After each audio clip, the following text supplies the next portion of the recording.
shirt coordinating with local Atlanta police at an anti-ICE protest that escalated into a riot with tear gas and riot police deployed. For every new 100 followers, I'll expose the new group. She's a professional paid protester. Let me show you how. Here she is at the International Workers' Day protest. Here she is again at a pro-Iran rally, at an anti-Trump demonstration, and leading a protest outside Atlanta's ice field office. And she's never alone, always accompanied by the same woman who I've nicknamed Crazy Babushka. Here they are together at multiple Atlanta protests. So here's footage of me asking them what group are they affiliated with. What does your shirt say? It says Party for Socialism and Liberation. I'm an organizer with the PSL. Okay, liberation for what? Liberation for all oppressed nations and all nations fighting against U.S. imperialism. Their highly organized and coordinated efforts prompted me to investigate their funding. And what I uncovered is a scary foreign influence campaign. The Party for Socialism and Liberation distributes funds to its chapters across the country, including those in Atlanta and Los Angeles. These funds are used to pay protesters like the woman in the red shirt to organize and attend demonstrations. This is the same group that is behind the recent LA riots. Notice the red shirts in LA matching those I filmed in Atlanta. Their funding comes from a $20 million donation by a nonprofit run by Nival Roy Singham, whose wife serves as a board member of that nonprofit.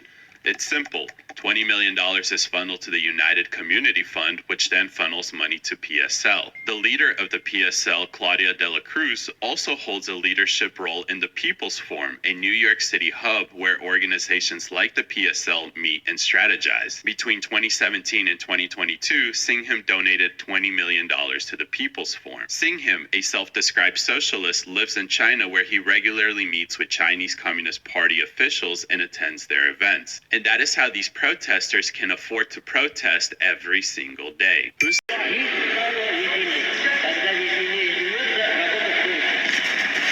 goals that socialists are trying to achieve are noble. The rhetoric of socialism is attractive. It speaks of a humane ideal. Marx, like Marxists and communists after him, were answering some pretty fundamental questions to the human condition. Marx believed that vast inequalities of wealth would lead to inequalities of power. The secret to Marxism is he was right when considering a profane liberal society. What human history shows is people like having their own things. Actual socialism, the denial of private property and rights, doesn't work economically and produces human misery. Marxist socialism was the prevailing ideology in one of the most powerful countries in the world, the Soviet Union. Stalin took very seriously the idea that socialism needs to transform human nature, and any leftovers of self-interest need to be cleansed out of human nature. What the privileged elites were being told to do was in conformity with an ideology which was like a religion. The beneficiaries were not ordinary people. Attempting to eliminate all evils actually means you have to commit terrible, terrible evils, and you never get to a better place either. Anybody that was not willing to do what they needed to do to carry out their role in this new socialist economy would be dispensed with. The journey that you're about to go on will teach you how Marxism became one of the most compelling and attractive ideologies of our time. The central questions of this series are: what is communism?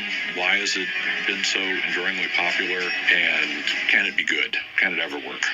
Socialism is still alive and competing in the contemporary moment for power. The dream itself, the goal itself, complete abolition of human self-interest, is completely at odds with human nature. It was a failure, and it has to be a failure, and always will be.